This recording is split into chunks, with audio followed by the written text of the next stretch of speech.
Full shit, you know what I'm saying? Like, just some social shit for everyone, you know what I'm saying? Like, I made this be myself, so hear me.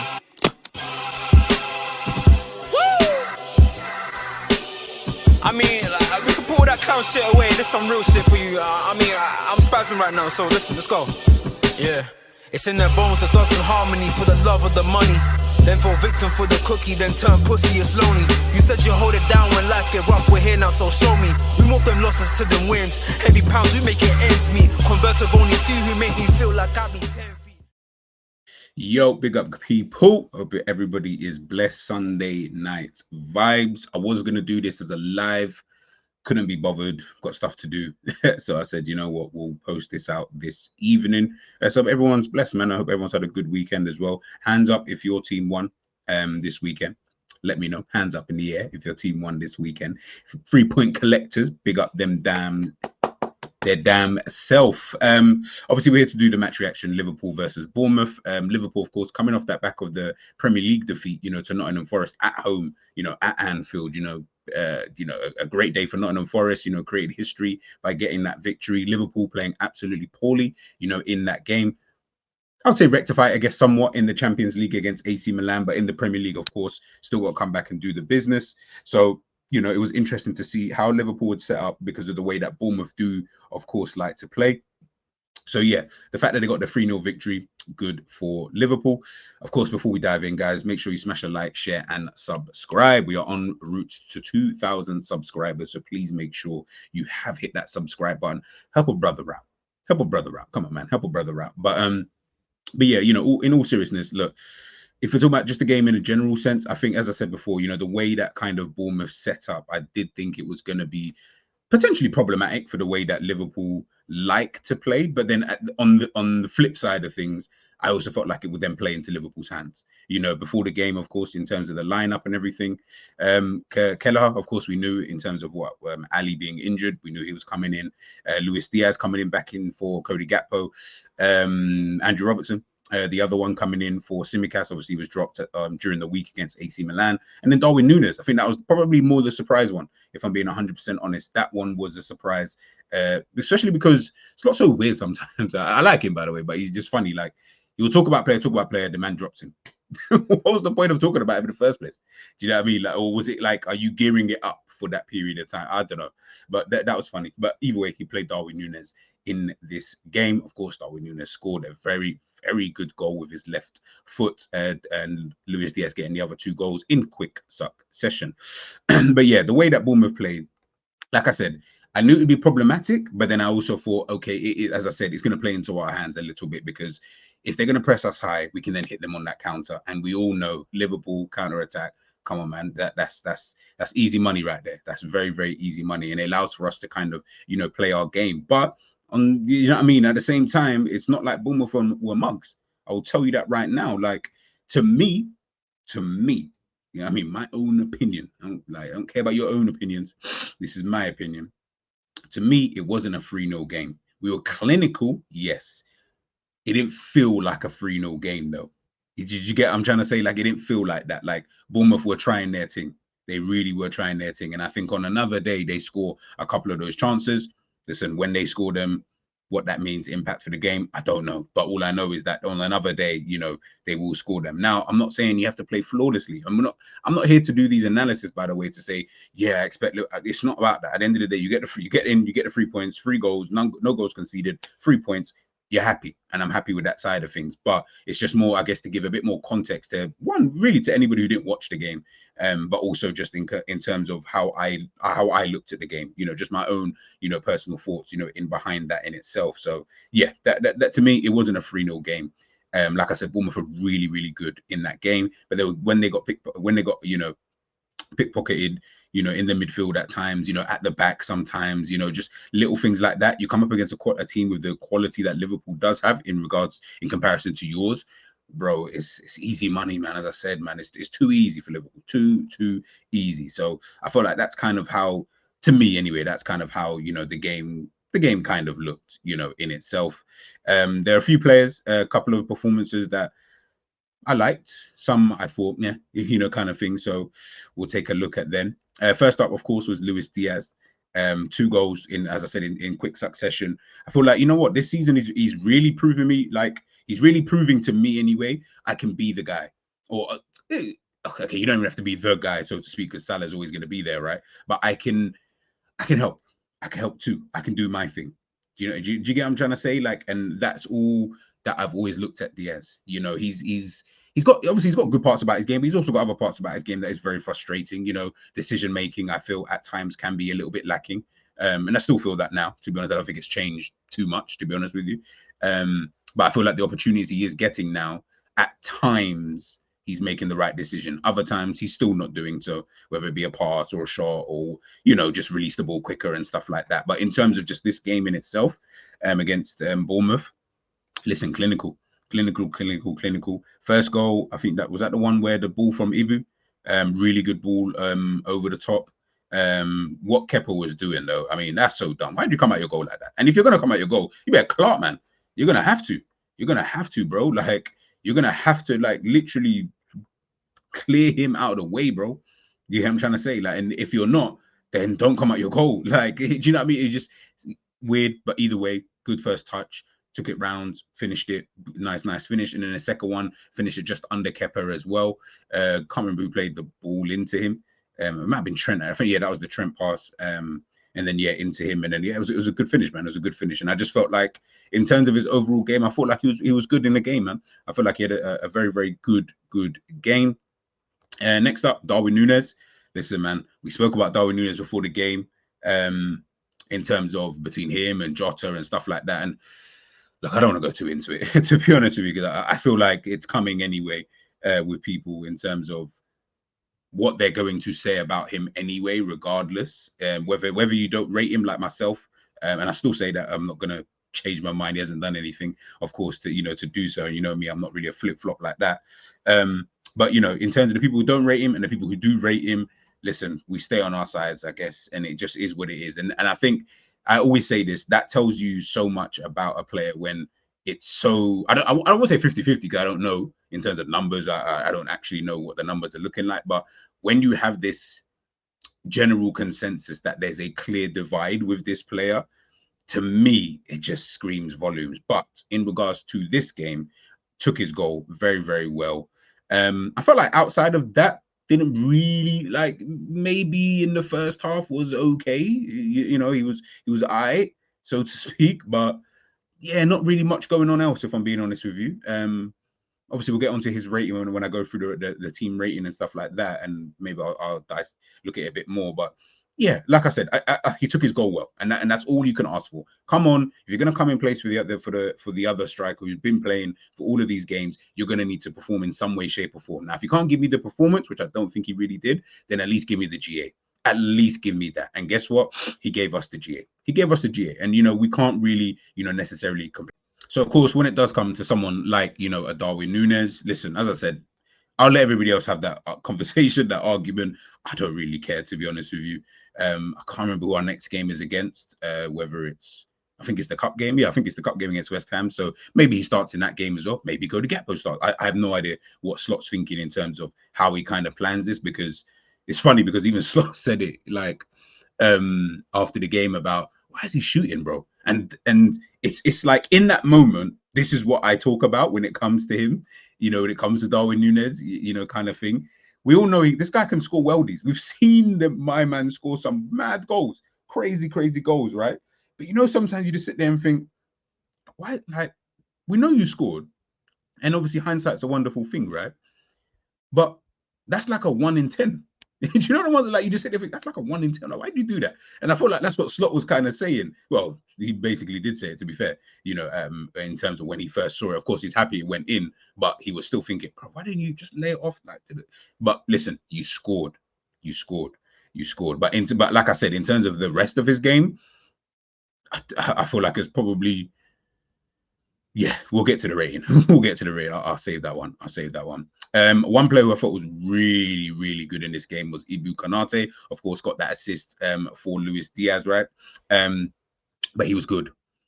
Defensively, I felt he was quite solid at the back there. He just seemed like he was a rock, so to speak, whilst he was back there. didn't seem like he was getting himself caught out, so like at the back, in terms of where Bournemouth were trying to play. I didn't feel like it was gonna then come through him, so to speak. If anything, it was more, what's his name? Is it Altara, the left wing who came on. He was giving Trent problems. He wasn't giving Ibu problems, in my opinion. I didn't feel like that was a Trent and Ibu issue. That was more for me yo, Trent, that's a you thing. You get what I'm trying to say? That seems like generally just a you thing. So you're gonna need to kind of pattern that up, in yourself, kind of thing. So yeah, but for me, I felt like he was really, really solid. And as I said, obviously got that assist, for the goal. Well, he should have, yeah, definitely got that assist for the goal. 4 out of 4 aerial duels, 1 ground duels, 3, 1. Not too great, but like I said, outside of that, I just felt like Ibu was really, really good in the game, and probably the best midfielder in my opinion in the match. McAllister, this guy was fucking everywhere. He was absolutely everywhere. He was doing every single thing that needed to be done in this game in order to win, whether that be offensively, higher the needle passes, passes over the top for play. Like there was one pass, I can't remember who it was. Was it on for Salah? The pass to Salah. No, there was 2 passes to Salah actually. There was 2 passes. I don't know if they classed the second one as a key pass, but there was that one where it's like, I can't remember who fired the ball into him. It just one touch bang into Salah's path. And I think Salah fucked up in the end anyway, but it was like just a one touch bang into his part. It was such a good pass. And then obviously there was that one where he played it over the top to Salah, for Salah to like try to score, did that little trick battle, which I liked. You know what I'm saying? That was a nice little trick. But yeah, he fucked up that one too. Do you get what I mean? So I was like, nah, man. But most importantly, it was just the fact that he was covering ground so well, in my opinion, in the game. And I just felt like, you know what? McAllister's putting in a real shift, in yesterday's game. Whether people are going to rate it, not, I don't know. But for me, he was the best midfielder, personally, on show. Let's get to ratings. Let's get to my ratings without further ado. Let's get this up. All right, hopefully you guys can see this. I think I've got Ali up there. Let's change this camera. There we go. I don't know why I've got Ali up there. Let me change that for Kelaha.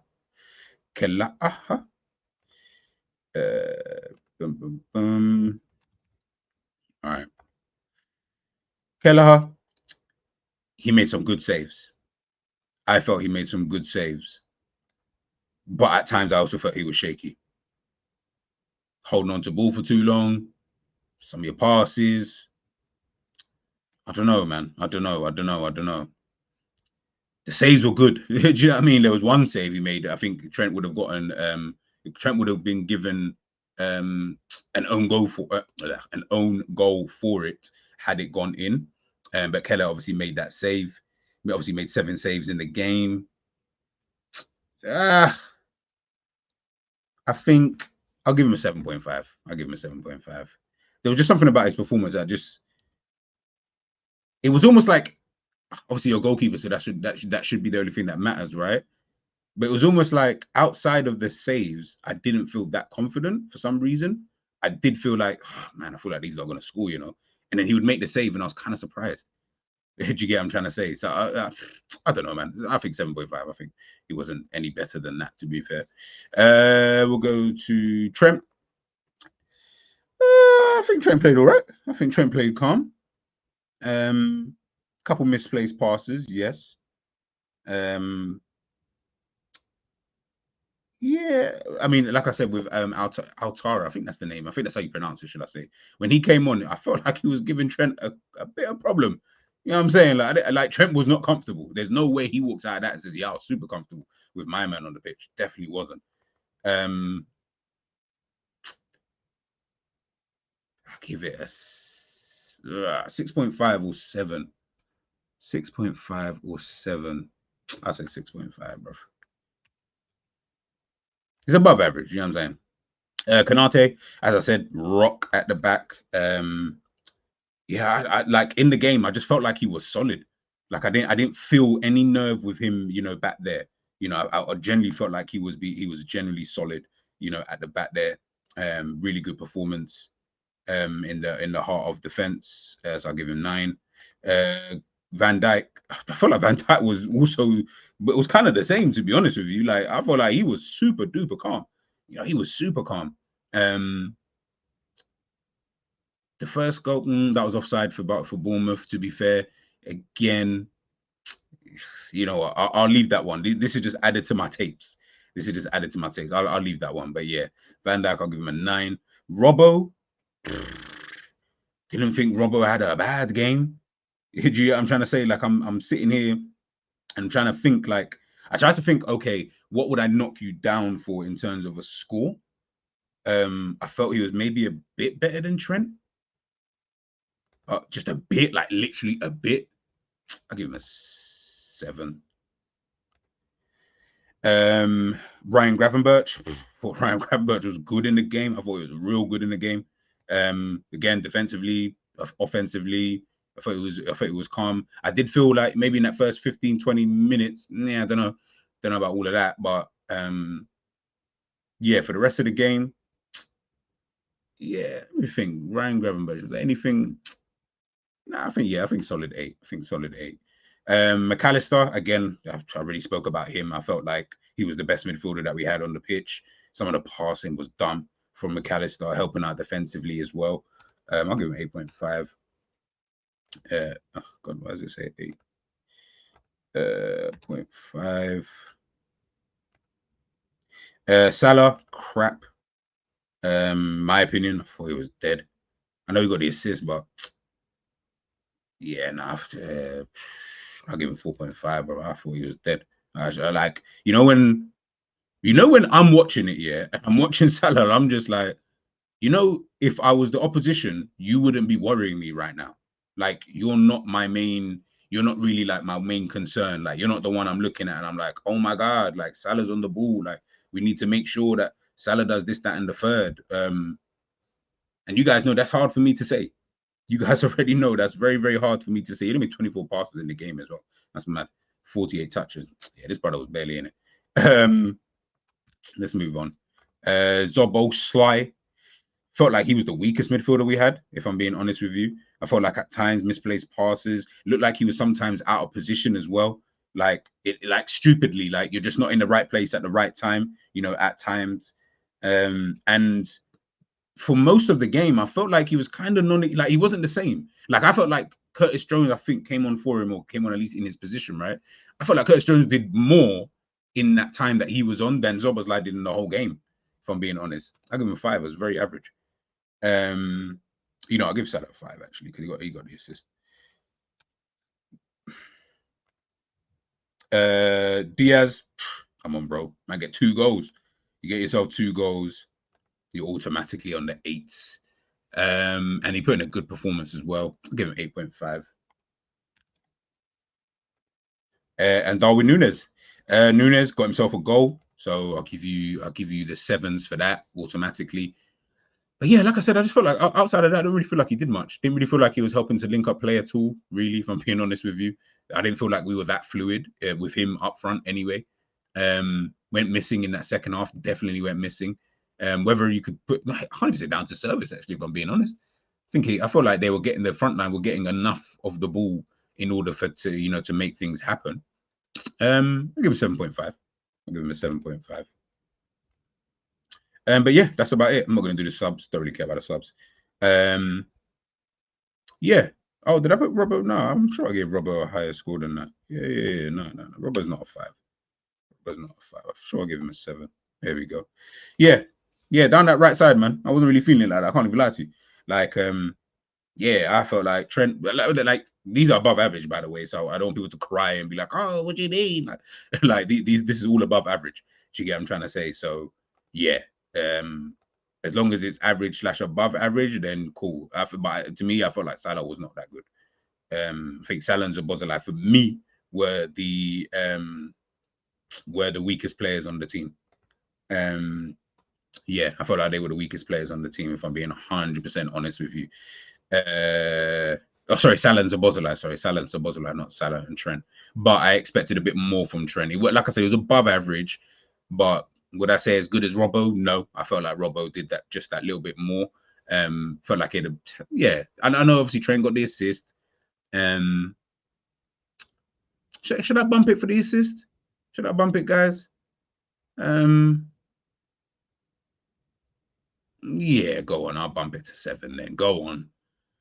I'm acting like I'm talking to someone right now, but yeah, I'll bump it. I'll bump it to a 7 then, just to make it look nice. But yeah, I felt like Salah and Szoboszlai for me didn't like their performances at all. Like I said, I know Salah got the assist, but yeah, like, I just weren't feeling his performance. I can't lie.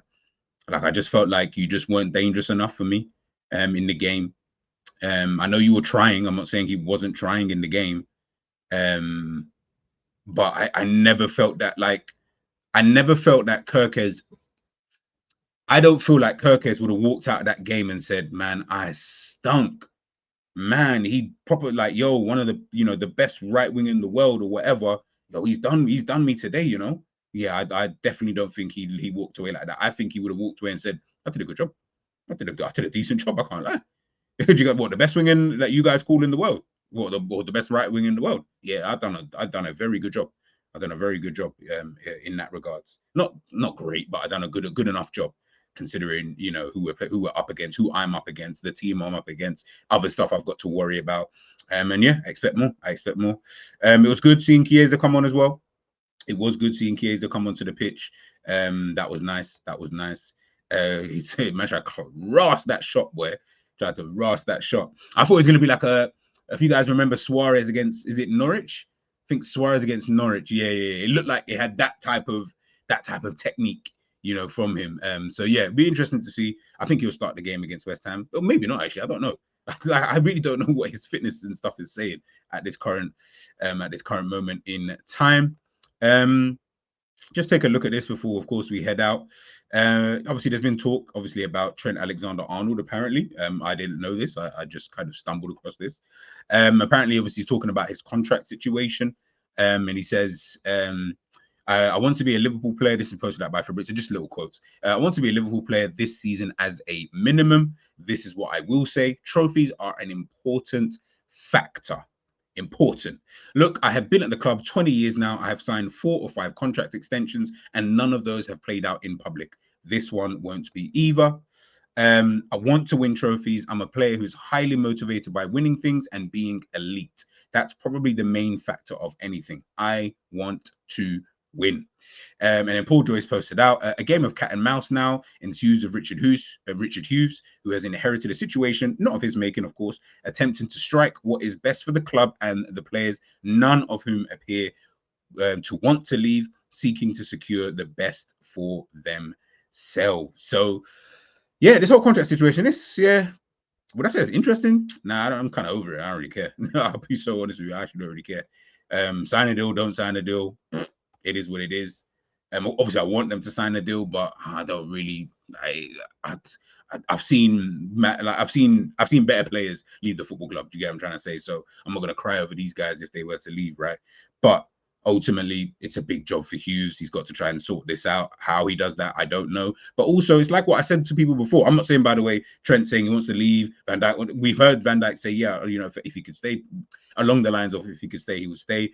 Salah seems like he likes it here. Trent, obviously, boyhood club and all that kind of stuff. So I'm not trying to even lean on the negative. So in that regards, in terms of the player, right, or in terms of the player like wanting to leave Liverpool, but these guys are ambitious though.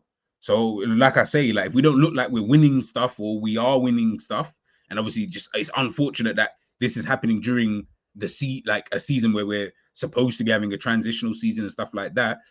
We can do the believe in the whole project stuff all we like. But the reality is put your trophies on the table.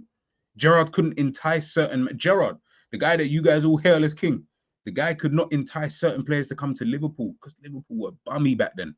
It doesn't matter. No League Cup, Champions League 05, FA Cup, see all of that stuff when you're winning it sporadically. No one cares about that because you ain't the team right now. Chelsea are the team right now. Man United were the team back then. Arsenal, now obviously they're moving on to Manchester Cities, the Bayern Munichs, the Barcelona, the Real Madrids. Do you get what I'm trying to say? And now we're in a situation where we've won everything, of course, like sporadic. Well, I say sporadically, it was in a 2-year period that we kind of won everything. Outside of that, it's been like, an FA Cup here and the League Cup there, and you know what I mean. Like, bro, put your big trophies on the table, and I feel like that's the kind of stage that these guys are at the moment, which is like, bro, put your medals on the table, big man. Let me see your Premier League. Well, you got one. All right, that's cute. Like, it's one of them ones. Champions League, not so much. Obviously, that's hard to win as it is. Do you get what I'm trying to say? Like, this time I've seen Porto win the Champions League, so you know it's a mad thing. But when it comes to those kind of things, they just want to know, I guess, for them, and I'm only guessing, they just want to know, bro, are you like? I don't think it's so much about the challenging, because I feel like they've been in that situation more than enough times. We've come second way too many times. I feel like it's like I said, man, you needed a few more Premier Leagues to be, for this to be more of a banker. I said this before about these guys. You needed, forget that people are, because Manchester, it doesn't matter that Manchester City here, because we've won it whilst they've been here. So I don't want to hear that excuse. I don't want to hear the excuse when we're finishing 1 point behind, because then that tells me that it's got nothing to do with their millions. 1 point. Come on, guys. Like, you guys already know we don't do that silly talk around here. I don't accept that. That 1 point was the difference. What the 300 million that they spent was 1 point better. Let's be honest here, man. Remember, we're the ones shouting to people, yeah, man, we got the best right back, left back, etc., etc. Okay, show me. Do you get what I'm trying to say? And this is what I'm talking about, is that we can't keep, like, I'm not trying to hear all of that kind of chitter chatter. And I just feel like maybe that's just where they're at in terms of, bro, are we going to win this thing? Like, are we going to keep coming second or third or fifth or whatever? Like, you know, is it going to keep being one of those, like, where we're just not good enough? Whether that be for the owners, whether that be because the team isn't good enough, whatever it might be, is if that's going to be the case, bro, why would you want to stay here? Well, boyhood club.